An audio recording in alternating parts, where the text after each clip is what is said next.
I'm the lead dietitian at Pendulum. And I also have here Tara, another amazing dietitian, if you wanted to introduce yourself. Hi, everyone. My name's Tara. As Kristen said, I'm one of the dietitians here at Pendulum. I will be answering some questions throughout the conversation today through the chat. And then we also have the Q&A, and Kristen's going to be answering a lot of your questions at the end. So excited to chat with you all and answer any questions you have about Pendulum, the microbiome, and A1C. Thank you, Tara, for joining. Since we had over 300 people sign up, I asked for reinforcements to help out. So we want you to get excited. There are a few features. So we're just about 2 years into the pandemic, and I know that some of you might be super familiar, unfortunately, with how these things work. But for those of you who are new to Zoom, we do have a few features either at the bottom of your screen, or if you're using a mobile phone, it could be on the side. So there's a chat feature where you can feel free to put any, chat. I'd love for people just to shout out where they're coming from today. We're from all over the country, maybe even different countries outside the US. So I'd love to see where you're coming from. My name's Kristen. I am from St. Louis, Missouri, and Tara's out of Memphis. So we're kind of all over. And if you have questions throughout this, I'm going to go over, I've got some slides prepared about A1C, and a lot of people have questions about this, but feel free throughout, if you have a question you want me to answer at the end, put it in the Q&A. So there's a few features, it kind of gets confusing, but we've got people all over, oh my goodness, in the chat, Pacific Grove, California, Phoenix, we've got people in Washington, DC, New York, Cape Cod. Oh my gosh, we're from all over. I hope you in the Northeast, you're staying warm. In the Southeast, I think you got some cold weather too. So hope everyone's safe and warm. It's great to see everyone from all over, and we're going to go ahead and get started. So again, if you have chat, feel free to talk in the chat. It's nice to chat. And then also if you have questions you want me to ask at the end, go ahead and put those in the Q&A. Sometimes if there's a lot of chat, it's hard to go back through all those questions. Okay, so what is on the agenda for today? We're going to talk about our study and a little bit about our A1C results, what A1C values mean exactly, and how to get your A1C test through Pendulum, because that is a service that we offer for free.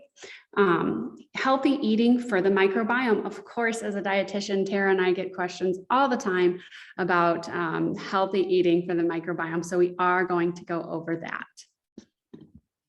All right, so Pendulum, you've probably been to our site and that's how you found us, but Pendulum glucose control is actually backed by clinical research. So an A1C reduction in our clinical studies, we found that it reduced by 0.6%. Now, looking at that doesn't sound like very much, but I'm going to show you the spectrum of A1C on the next few slides. So that way you can see that this is actually pretty significant.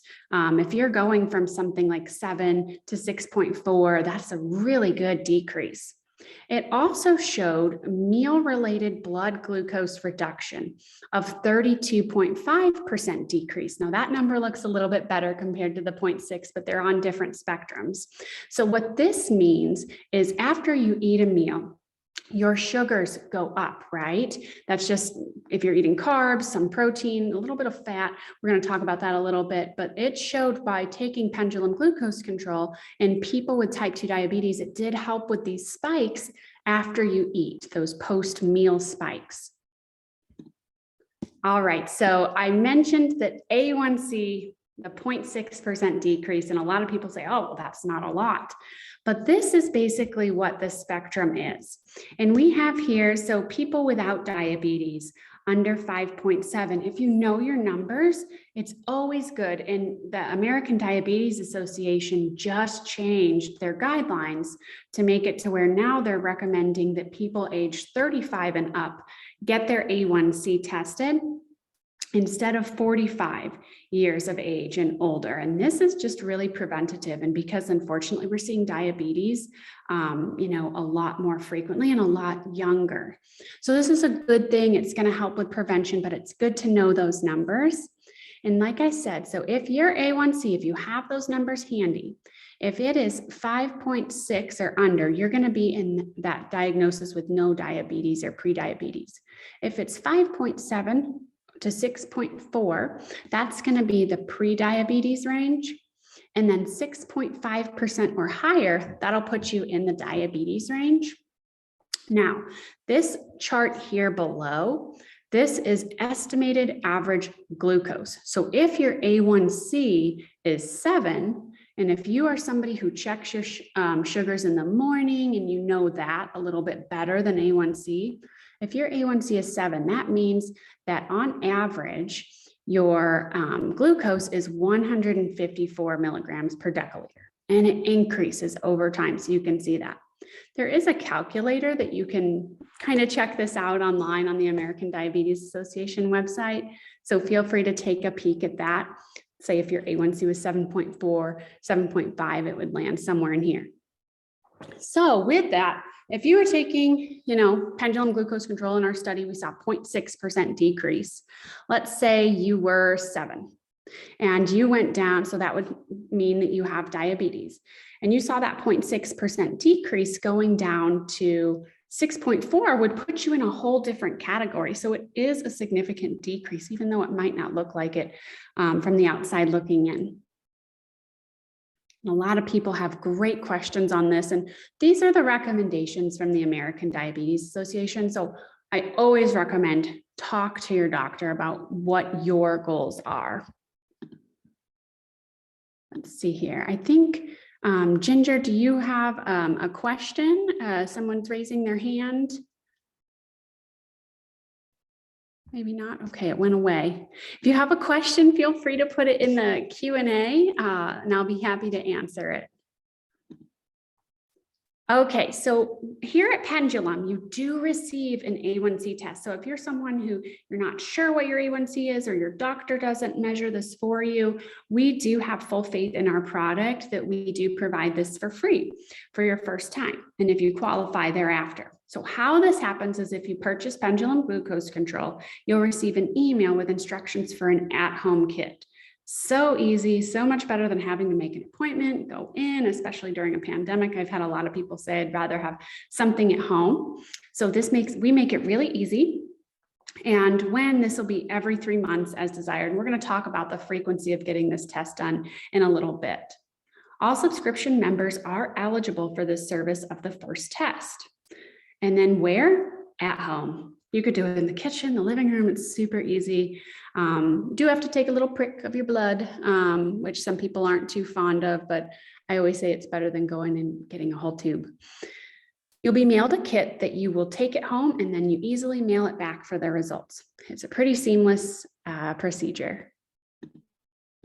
This is what the Google form looks like. So if you're already a current customer, you should have received an email like this. If not, let us know. This is what the A1C form kind of looks like. It's purple, and then you can easily you just enter your information, and then we'll shoot you the email with your other information, and we will send the DTI A1C kit. Confirmation, this is what it looks like. So this is all of the things that you'll be getting, and this is pretty new to us here. We did used to do health labs, so this is a really big step up for our customers. Everyone seems to like it. This is what you'll get in your kit. It might look like a little bit overwhelming, but the steps are really easy. And like I said, you do have to do a little bit of prick, and then you'll place the tip of the capillary tube in the blood, and it does not take much. If I can do it, I say anyone can do it.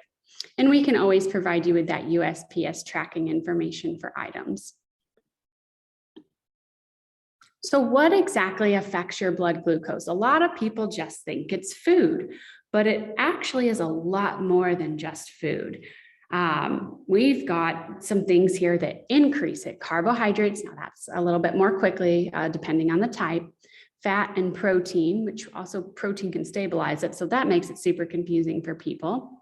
If you have stress, and that can be physical or emotional, those two things are going to impact your blood glucose in a negative way. So it could increase it.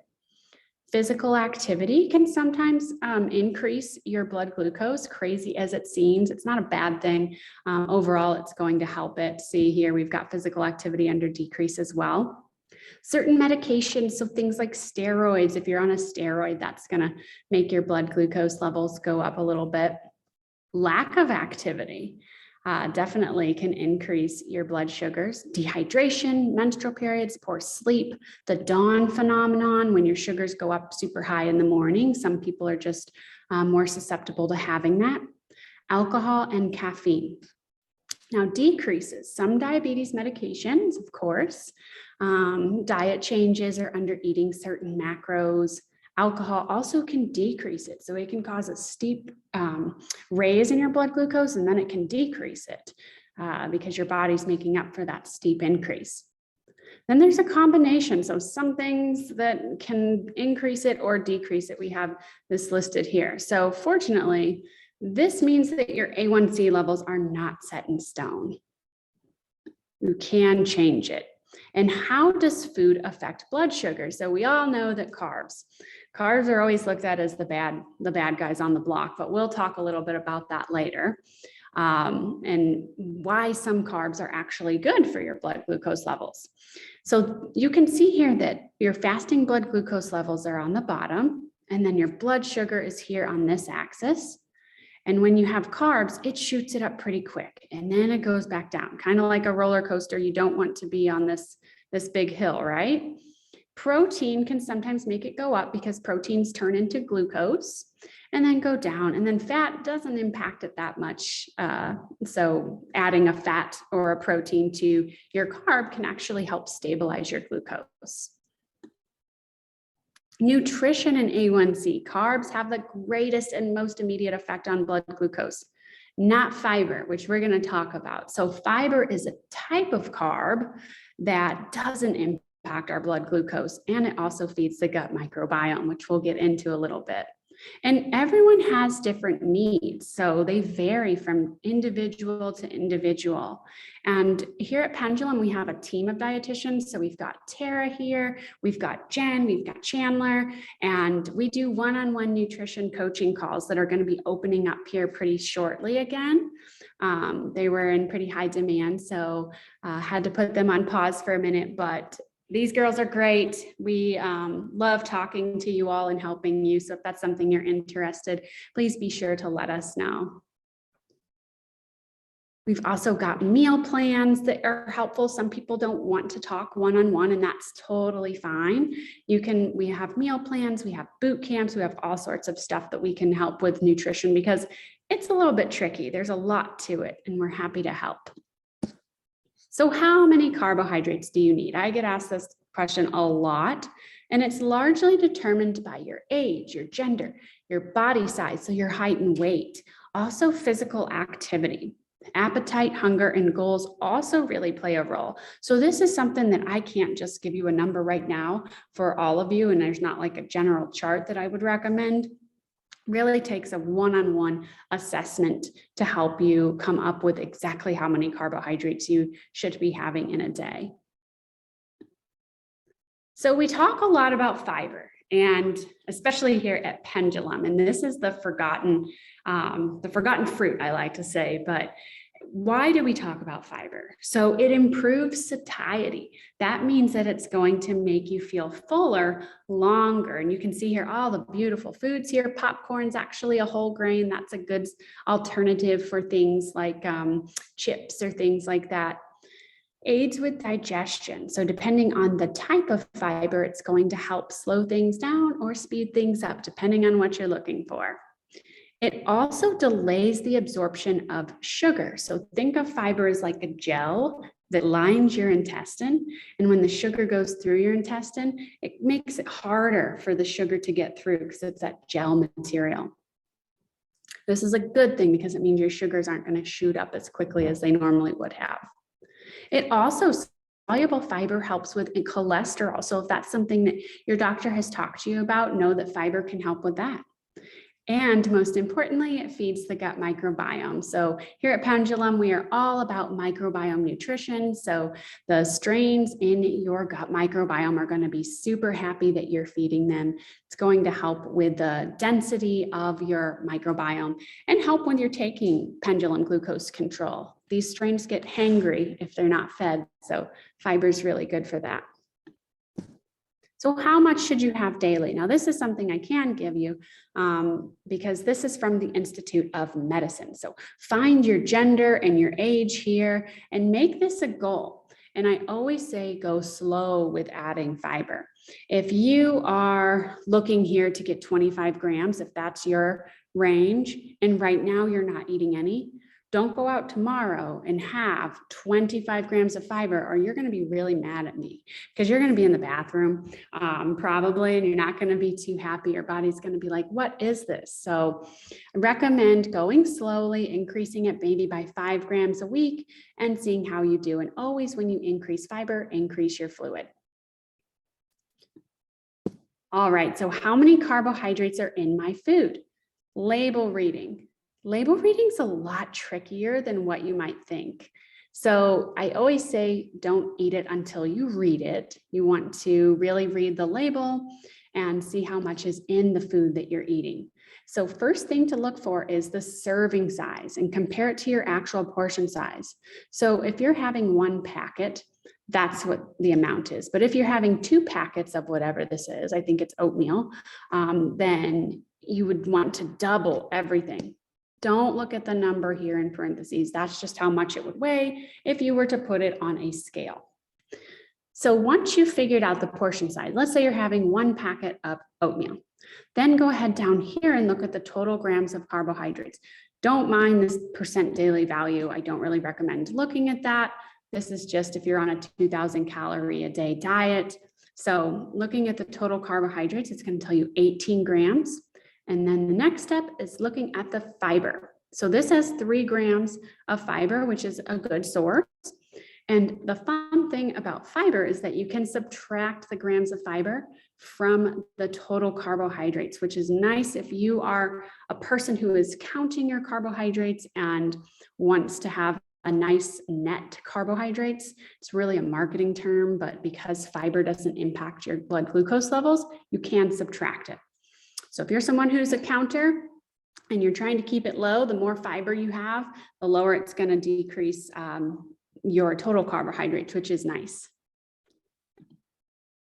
So I always recommend staying connected with Pendulum Life. If you're not already following us on Instagram, we've got a ton of really fun tips at pendulumlife.co, all about microbiome and our products and nutrition. So feel free to give us a look. And at that, man, I breezed through that. We have some, I'd love to answer any questions that you might have. I see some trickling in. So let's go ahead and get to them. Tara, if you want to read. Of course. And there's several questions that have come through the chat and then several in the Q&A. So I'm going to start with the Q&A, you guys, but if there's something that was in the chat that you really want Kristen to answer, also you could pop it in that Q&A too, because that's just where I'm going to start. So some of these great questions, we're going to start off first. Terry asked if a fasting A1C value might provide a higher quality or more accurate test than a non-fasting test, or is it considered to be pretty equal? So a non-fasting test versus a fasting test, I would say fasting, because I would say you would want to get both, because it really depends on what you're eating. If you are eating a bowl of oatmeal and then you take your blood sugar, or versus if you're eating something that's higher in fiber, maybe like a bowl of like lentils with vegetables, if you test your blood sugar afterwards, it's going to be quite different. So it really depends on what's going on. Are you having stress? Did you work out? So I would say fasting blood glucose, but those fasting blood glucose levels, they really only give you a snapshot of what the whole movie is. So I recommend getting your A1C levels tested every 2 to 3 months. And the reason being is because your red blood cells recycle every 2 to 3 months. So if you're someone who wants to get their A1C done, and I've had this question asked to me, like, I want to get it done every 2 weeks. You're really just testing the same red blood cells. So it's, you're not going to be really making any inferences from that. So I recommend testing your fasting blood glucose levels definitely, but it's also good to test different foods afterwards to see at the 1 hour and 2 hour mark, just to see how you're doing and how different foods impact your blood glucose levels. Thank you so much, Kristen. That's great questions coming in. And the next question is actually from Sheila. So she has a question about dawn phenomenon, and her endo cannot explain why her A1C is lower. It's actually 6.4, but she's curious why she might have higher blood glucose values in the morning, even after long fast. So can you just talk a little bit about what is the dawn phenomenon, and does the A1C accurately depict someone's glucose even if they're experiencing this? Yes, it does. So your A1C gathers all the information from the past 2 to 3 months. It's measuring that red blood cell. So it will gather all of that information. In terms of the dawn phenomenon, it's really tricky. It's really hard to overcome. So basically what it is it's your body's normal hormone responses overnight. So when you sometimes wake up and you notice your sugars are really, really high and you're like, oh my gosh, well, I didn't even eat last night. Like, why are these so high? It's probably more than likely the dawn phenomenon.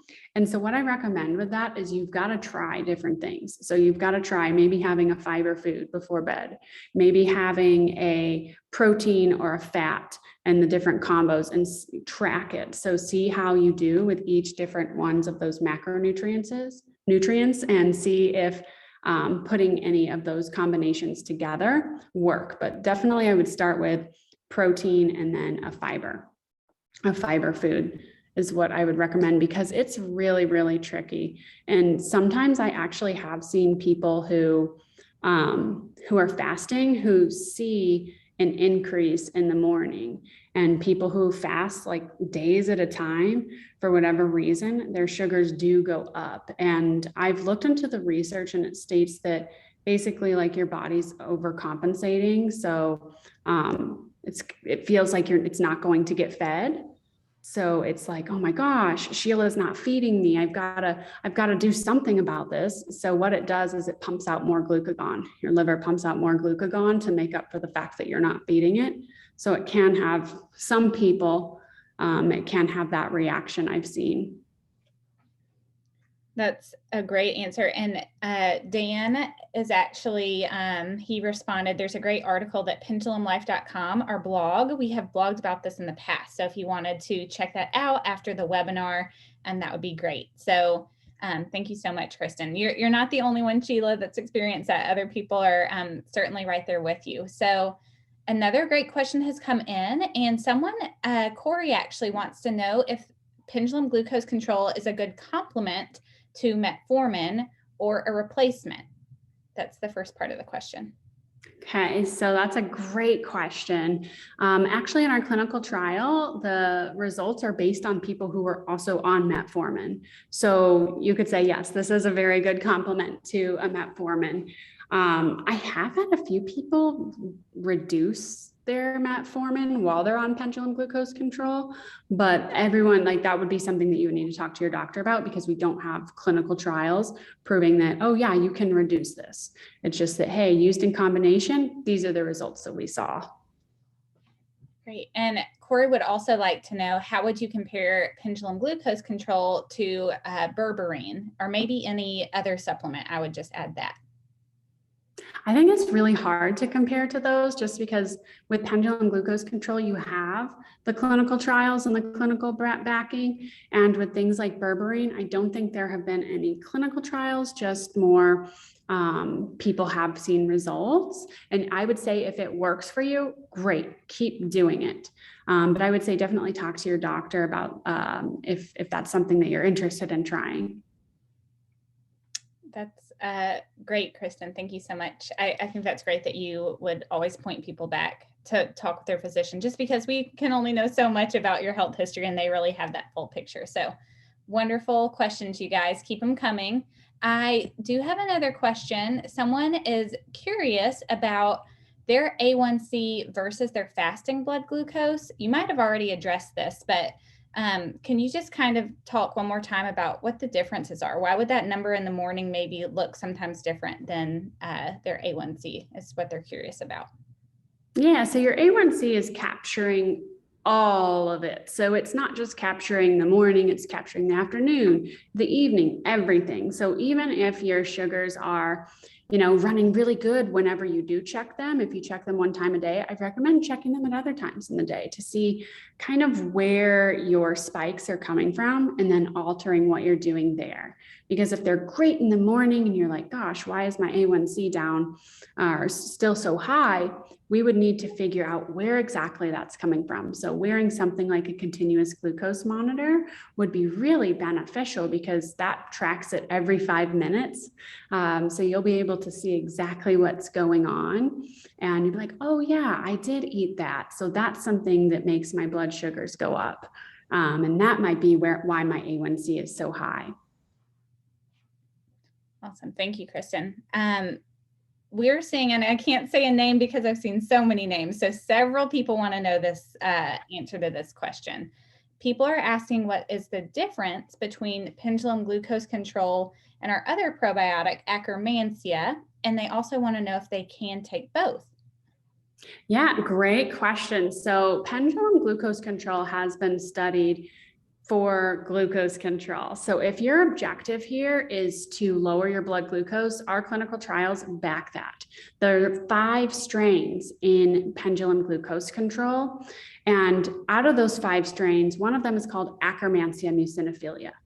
And what that does is, Akkermansia muciniphila is a fun one. Everyone really loves it.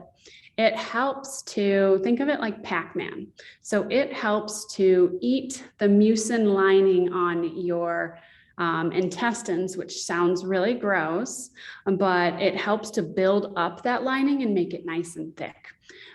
So what that does is our Akkermansia product is one of the strains out of pendulum glucose control, and it helps with gut health, right? So it's going to help with, a lot of people have said that they are taking it for inflammation, just because think of your intestine like a pipe. You don't want a leaky pipe. And when you start to have a real thin wall, that's when things like poop and bacteria can get into your bloodstream, and we don't want that. So Akkermansia helps build up a nice thick pipe wall, so that way that can't happen. So to answer your question, if you're looking to level off your glucose, like glucose control, then I recommend pendulum glucose control. If you're like, nah, my sugars are fine, I just want gut health, then I would recommend the Akkermansia product. And in terms of taking them both, we do have some people taking them both. We just don't have any clinical data on taking both of them. So I can't say whether or not, I would talk to your doctor about that. Thank you, Kristen. We have a really great question, and a few people are asking this in different ways. So hopefully this will address a few people's questions.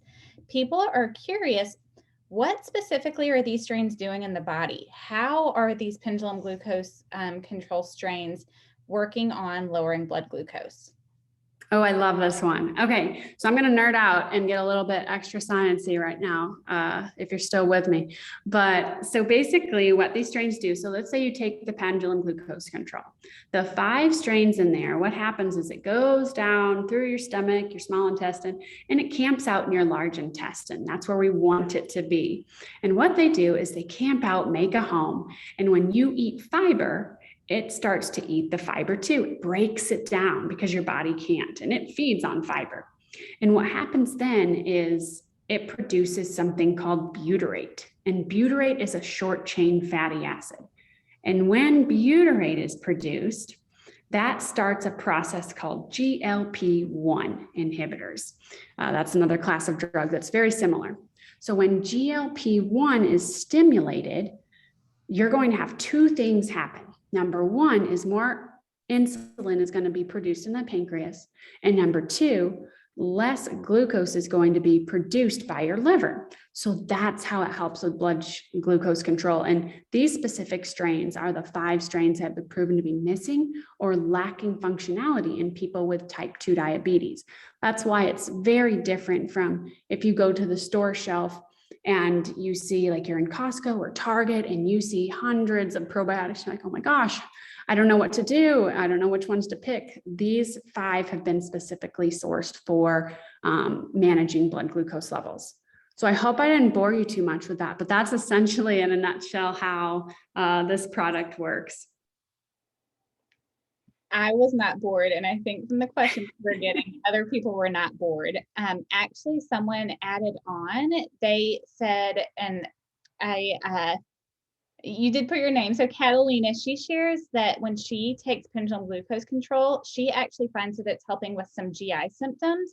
And she thinks it's actually because of that butyrate production. So you said butyrate, other people are tracking along with you, Kristen. So oh, that's great. I hear that from a lot of people. They see improvements in their gut health too from taking this, like their bowel habits. And Tara and I both talk about poop a lot with people. So it's something we're not shy about anymore. yes, if we don't ask you about your poop, that's usually the problem. We want to know how you're doing with all aspects of your health, specifically your gut health. So some people are asking, you were talking about continuous glucose monitors. People want to know how they can get one. Oh, that's a great question. I wish that in the US it was so much easier to get one of these.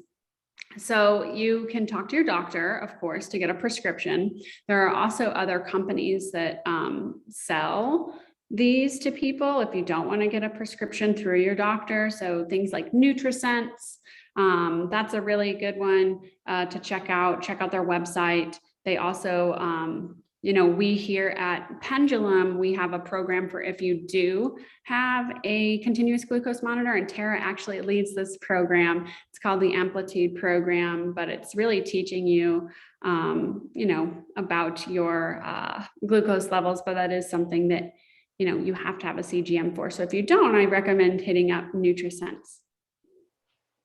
Thank you, Kristen, for that. We are getting so many great questions. Elaine wanted to know why you have to take probiotics, specifically our probiotics with food. And she did say her dog was going crazy. So sorry if she missed this, but I think this is a great question that even if it's asked twice, it's so important. So can you speak to that, Kristen? Yes, and I hope your doggie is okay. My husband has my dog right now because otherwise she'd be up here getting pets and wanting to steal the show. So yeah, we recommend taking it with food just because it helps prevent any sort of GI upset. So anytime you take a new product, a new probiotic, you have that risk of, oh, I might have gas, I might have bloating, my gut's going to be introduced to something new. So taking it with food can really help balance that out. It's kind of like when you take Motrin, you take it with food to prevent any sort of GI upset because the stomach's really acidic. So it's also going to help balance that out and help this get to where it needs to get to in your GI tract. Awesome. Thank you, Kristen. And we like to get creative and help our customers figure out the right, time for them to take it. That's always a good conversation. One person was curious, and let me see, maybe it was Dawn. I think Dawn is asking, how long do you have to take pendulum glucose control?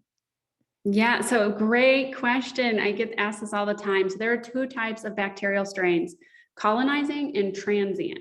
So colonizing means that they pretty much form in your gut and you're good to go. Like they're there. Transient means that you do have to continue taking them. And, we have data, our data from our clinical trial was a 12-week study.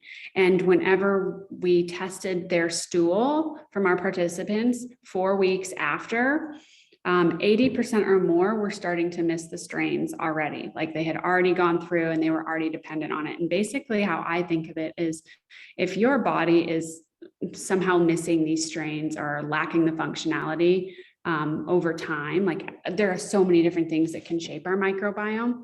I would hypothesize that you're going to need these. Now, I will also say, I really would love some data on if you were to take this for, like, let's say a year. maybe they populate then. So I would recommend, like, if you take this and get a stool test before and then test it a year, like, I think I would be fascinated to see how that works and if this actually can populate, because our chief medical officer and myself both think that there is potential for that. And so that way you wouldn't have to be on it forever. But I just have to speak to the data that we currently have. Great questions. And someone has a follow-up question. There's an anonymous attendee, and I just want to celebrate with them really quickly. It says, will our A1C continue to go down on Pendulum? They tested before Pendulum and their A1C was 11.2 with metformin. After 3 months, it went down to 10.3%, which is really incredible. That's great. Yeah. So kudos to you for all the hard work you're putting in, and your microbiome certainly is happy, we can tell. But their question is, could they expect their A1C to continue to decrease while they're on Pendulum? And what do you think about that? Yeah, from my experience working with clients, they do continue to see it. And I've noticed that, and again, we don't have any long-term studies, but just anecdotally, I've had people where, let's say they've had diabetes for 20 years and it might take them a little bit longer to start seeing results, but when they do, it drops, and it could be at the 6-month mark, and it'll continue to drop. Now, there aren't any risks because of the mechanism of action that we talked about earlier, how this works. There's not risks of hypo. So don't think that you're going to be like, oh my gosh, do I have to worry about this going down to my A1C going to 3% and being in hypoglycemia? It's not a concern. But yeah, I have seen people start up pretty high and continue to go down over time. Thank you, Kristen. So we have a few people asking questions about if they have to have diabetes to take Pendulum glucose control, or even should they be alternating between the products. I'm also going to ask Dan if he would like to pop in the chat. We have a blog post that might help guide customers, but I'd love to hear, Kristen, what you think about, do you have to have diabetes to take Pendulum glucose control? Yeah, great question. This is another really common question we get. So you do not. We have plenty of people who are taking this, who maybe they have pre-diabetes or a family history and they're being proactive. We just have to speak on what we tested on in our clinical trials, and that was people who had that diagnosis of type 2 diabetes. I will say the people that I've talked to who had pre-diabetes, they see results like a lot quicker than people with type 2, probably because their microbiomes haven't altered as much. But I would say if you're not worried about glucose control at all, then Akkermansia is probably the better choice for you. Thank you, Kristen. And I believe Dan will pop in. There he is, right on cue. There's a great article too with more information there if you wanted to look after the webinar. So a really good question is, how long does Pendulum glucose control last? What's the shelf life of our probiotics? Yeah, so it's going to be 6 months, but it's 2 months after opening. So once you open that bottle, it'll last for 2 months and then 6 months total. And the date should be listed on the bottom. Thank you, Kristen. And we also have people outside of the US on the Zoom today, which is wonderful. Welcome, everyone. People are curious if this will be available in the UK, and they're saying, please, actually, they would like it available. Yeah, so we're actually working on that. So we have 2 dietitians who focus mainly on working with healthcare providers, and they're actually working right now on getting this available to a few healthcare providers in the UK. If you want to give Tara your email address, we can get you on that list. So that way, they'll have more information on exactly the ins and outs and how you can get it from that healthcare provider. But yes, we are working on getting it to Canada and the UK, trying to get it all over. There's just a lot, from my understanding, and I'm not an expert in this, but there's a lot of like legalities with shipping to different countries. So that's been the biggest barrier. But yeah, give us our address and we will we'll follow up with you. And I've got you down, I believe it's Georgina. So I've got you down already. But if anyone else wants to message me, please do. We have a few intermittent fasters on the call today, Kristen. So people are really curious how they should take it. Like if they skip breakfast, what would be the best way to take Pendulum glucose control? Yeah, another really common question. So some people do time restricted fasting, some people do intermittent. What I always recommend is if you're someone who is fasting for a few days, don't even bother taking pendulum glucose control. If you're someone who fasts from like, oh, I don't know, 5 p.m. At night until the next morning, or maybe like 10 p.m. until the next afternoon, go ahead and take it in the afternoon with your first meal, and then take the second one with your second meal of the day. That's totally fine. We do have some people who double up. So if you're someone who has like one meal a day, feel free to double up and take the two at a time if you tolerate it. The only reason we recommend separating them out is because some people are more sensitive. You could have that more gas, bloating, things like that. But that is something that you can do. Thank you so much, Kristen. Some people are curious about insulin resistance. So I do see a few questions about this. One person specifically is curious if pendulum would make insulin resistance worse, and what would be your thoughts on that? A good question. We don't have clinical data, so I can't answer that, unfortunately. And I know that's really frustrating, but we didn't test that, and I haven't heard of that in my 2.5 years here. Yeah. I'll just add that, of course, we work with lots of customers, and I specifically have worked with customers who are tracking that with their healthcare provider. And some people have actually seen, usually when that A1C is in a healthier target range, some people also do see improvements in their insulin resistance. However, of course, work with your healthcare provider on that. Yeah, it's nice to see. It really is. Someone wants to know, Stefan, actually, if you could speak to the difference between A1C and time and range. Is one more important than the other? Tara, I'm going to let you take this one because I know this is like your favorite.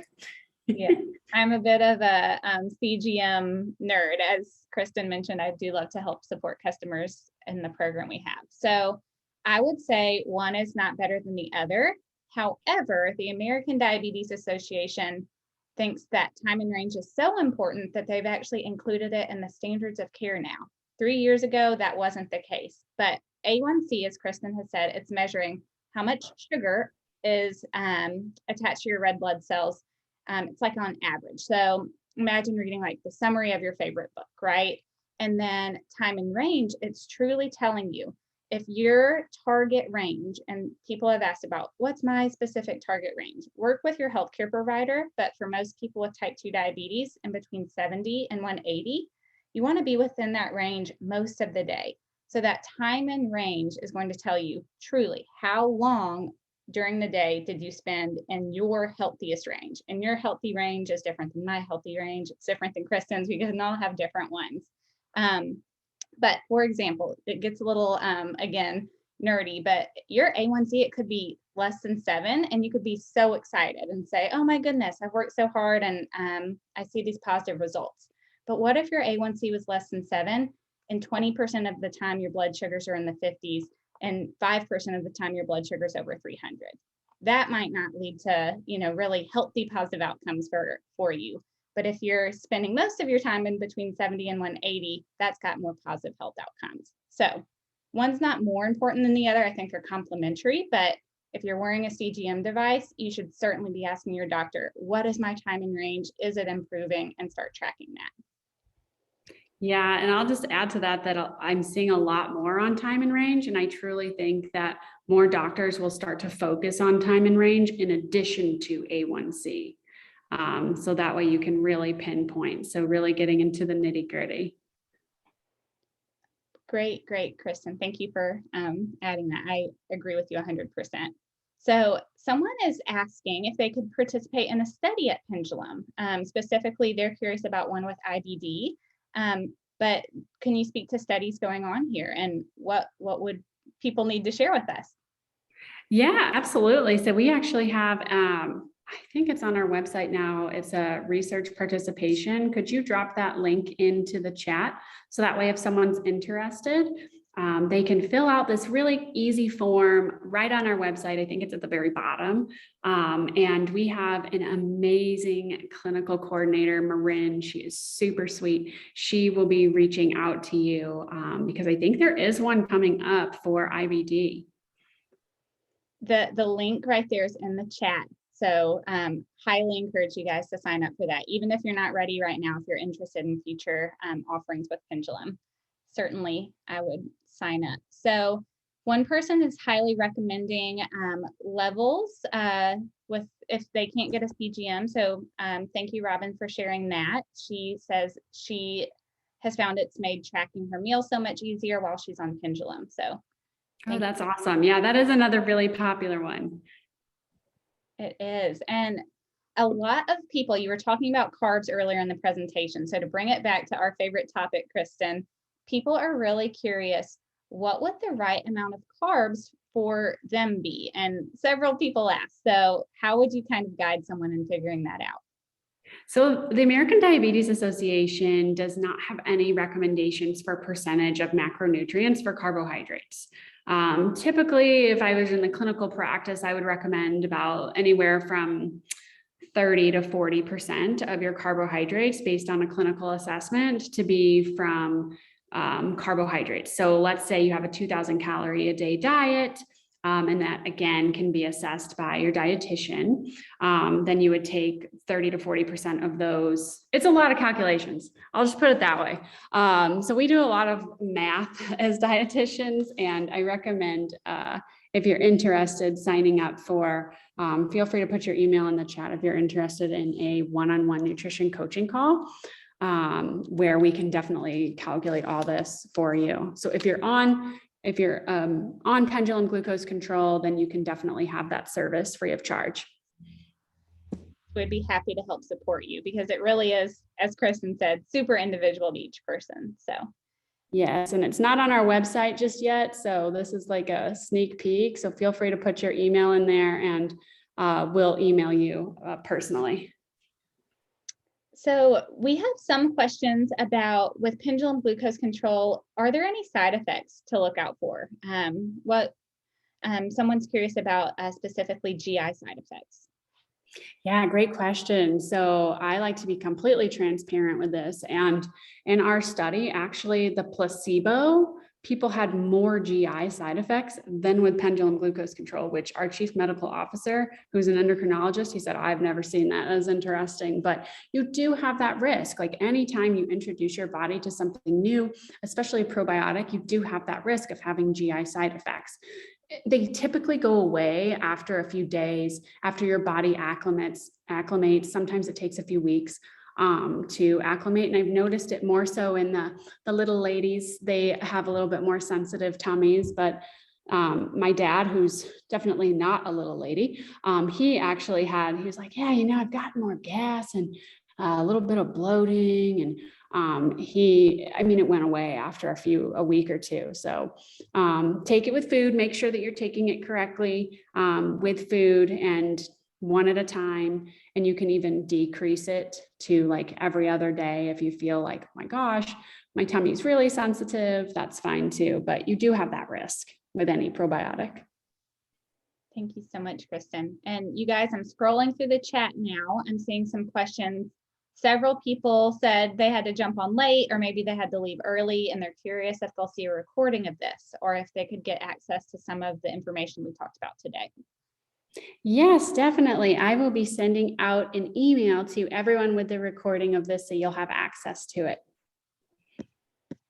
Perfect. Thank you, Kristen. Okay, let me see. I'm checking. You guys have had such great questions. A few people have asked about fiber supplements such as Metamucil, and if you would recommend them or not. I would recommend them if you are struggling to get fiber through your food. So always as a dietitian, we recommend food first. And if you're someone who doesn't eat those things, we can try and come up with different ways. So I have some people who are doing a ketogenic diet, for example, and it's tougher for them to try and get carbohydrates that have the fiber that you need to support pendulum glucose control. So I, try and make that approach of, okay, well, let's find some foods that are low in carbs, high in fiber to get you some of that fiber. So fiber supplements, yeah, I've got people who take nature-made gummies. Psyllium is a really good one. Basically, you want to make sure that it's a soluble fiber. Insoluble fiber is really good too, but for digestion, they both do different things. And the soluble fiber is the fiber that helps to feed the gut microbiome. Perfect. And what about timing? Someone has said that they do take Metamucil. Do you think you could take that at the same time as Pendulum, or do you think they would need to take it at a different time, is their question? So we don't have data on that. I would personally take it separately, just because if you're introducing fiber and a probiotic at the same time, your tummy might, if you're one that might be a little bit more sensitive, you might have you might be more susceptible to those GI side effects that we were talking about. So I would start off with taking them separately at first, personally, and then once you tolerate both of them, then putting them together. Great questions coming in still. Do you have a specific recommendation based off age for fiber for someone, maybe a female over 50? Kathy's asking. Yeah, that would be based on the Institute of Medicine's chart. That would be around that 21 grams. So every place you look, you're going to see different recommendations for fiber grams. It could be a solid, like the American Diabetes Association, I think they recommend 25 grams per day. Others recommend 14 grams per 1,000 calories. I really like the Institute of Medicine because it separates by gender and age. So recommend, if you're a female over 50, try and go for that 21. If you can tolerate a little bit more, great, but that's like a really good starting point. Thank you, Kristen. Yeah. So Anne asked a great question. It's kind of open-ended, so I'm going to add on to it, Anne. I hope you don't mind. So she said, what about prebiotic fiber? And I would love for people to also know what prebiotic is in pendulum glucose control. But could you speak to what is prebiotic fiber and which one is in pendulum glucose control? Yeah, great question. So like I said, we have 5 probiotic strains in our product, Pendulum Glucose Control, and 1 prebiotic fiber. So the prebiotic fiber in Pendulum Glucose Control is inulin from chicory root. And my husband, he didn't know what the difference was even between probiotics and prebiotics, but basically think of it like this. Probiotics are the bacterial strains, and then prebiotics are the food for the bacterial strains, for those probiotics. And so Pendulum Glucose Control is even more unique because it's considered a symbiotic, which means it's got both the probiotics and the prebiotics to keep it healthy and happy. They're going to have some food in there until it gets to your gut and you start to feed it. Thank you, Kristen. I know your husband was happy to learn all about that as well. Oh, he was just thrilled. Yeah. Loved it. We have a few questions here and there. Several people want to know about, could you take Pendulum Glucose Control or our Akkermansia probiotic with another probiotic, spore-based? There's a few questions about different ones. So what are your thoughts? Yeah, so again, unfortunately, we don't have any clinical data on, and I get asked this all the time, can I take Pendulum Glucose Control with X or Y or Z? And since we don't have data, we can't say yes or no, but I will say anecdotally that we do have people, I've had plenty of people who are taking multiple. What I advise against is like taking like 10 different probiotics a day. Probably don't want to do that, but always refer back to your doctor. Thank you, Kristen. Yeah. Let's see. I'm trying to make sure I have You've got a lot. This is great. Everyone's questions. I'm reading, you guys. If I missed it and you're just like waiting, pop it in again, and I'll definitely get Kristen to answer it. But a few people are wondering, what are your favorite ways to add fiber in? Someone asked about ground flaxseed, but they're curious maybe other foods that would help with that glucose response. Yes, great. So ground flaxseed, I love that you mentioned that. That's one of my favorites because you can just toss that into anything. If you are making a pizza crust or a casserole or anything, really doesn't change the flavor. It's going to add some good fiber. Other things, especially during the winter, that I like to do is add, if I'm making a soup in my Instant Pot. I don't like to spend a lot of time in the kitchen. I know Tara's a great cook. For me, I like things that are quick and easy. So if I'm making a soup in my Instant Pot, I will add in split peas or lentils. That adds a ton of fiber. Really doesn't change a lot of the food or the flavor. It's just a really easy way to add some fiber. Another thing is chia seeds. So if you're having chia seeds, like that packs a ton of fiber. I think it's like 11 grams and 2 tablespoons. But it adds a ton of fiber in a little bit. So if you're having a yogurt or a skyr or something like that, you can easily pop in some chia, top it with some nuts, maybe adding some raspberries as a little snack. That's 9 grams, 8 or 9 grams of fiber per half a cup. That's an easy way to go ahead and get all of that fiber really quick. So those are just a few of my favorites, but adding in those vegetables, fruits, nuts is a nice snack, but chia and ground flax are probably the easiest. Thank you, Kristen. I have to shout out, Elaine has shared, she wrote the first cookbook on the market about ground flaxseed, ground, that's key. And she was on to this 20 years ago. She said the flax cookbook for SRDs to look into it. So thank you for sharing. Oh, nice. Well, Elaine, that's wonderful. Yeah, thank you. That's a good point. So ground, I recommend ground because you can get it in like a box and you can just pop it in the fridge or the freezer and it stores so much longer. And ground actually gets a lot of the omega-3s and the nutrients that you wouldn't get if you were to get it in like the little seed, ground flax seed. So you wouldn't get all that nutrition. Thank you, Kristen. Yeah. Alicia wants to know about this prebiotic property when you might cook and cool rice. Could you speak to that? Oh, yes. So rice, I love that you know this. So rice and potatoes as well. So basically what happens is food is a science. And whenever you cook these things, these really high starch things that most people are like, oh my gosh, I can't ever have that again. When you pop them in the fridge after you've cooked them, take them back out the next day, reheat them, they turn into more of a resistant starch. And what that means is it's going to act like a soluble fiber and feed the gut microbiome. It's not going to increase your blood sugar as much as it would have the day before when you ate it fresh. So just that cooling process alone changes it into more of a resistant starch. It's a great questions, you guys. That's food science and we kind of geek out about that stuff. Oh, but yeah. Several of my customers have tried that, and some people actually they're shocked by the response. So, and they're wearing the CPM devices again. So it's very cool to see real time. Oh, that's great. Jim adds, there is a gadget that he has that grinds the flax seeds into the powder in seconds. So that is a cool kitchen tool. I love that. Yes. Okay. Really great questions. I saw another one that I wanted to make sure we got. And guys, I am so sorry. We're not going to be able to get to all your amazing questions. But what we can do is we have these once a month. So feel free to jump on the next one. And then if you want help before then, like I said, put your email in the chat and Tara will reach out to you with an offering for that free 45-minute one-on-one call. Yes, thanks everyone. Should we end it with that, Kristen? I think we have time for one more. There's a lot of questions.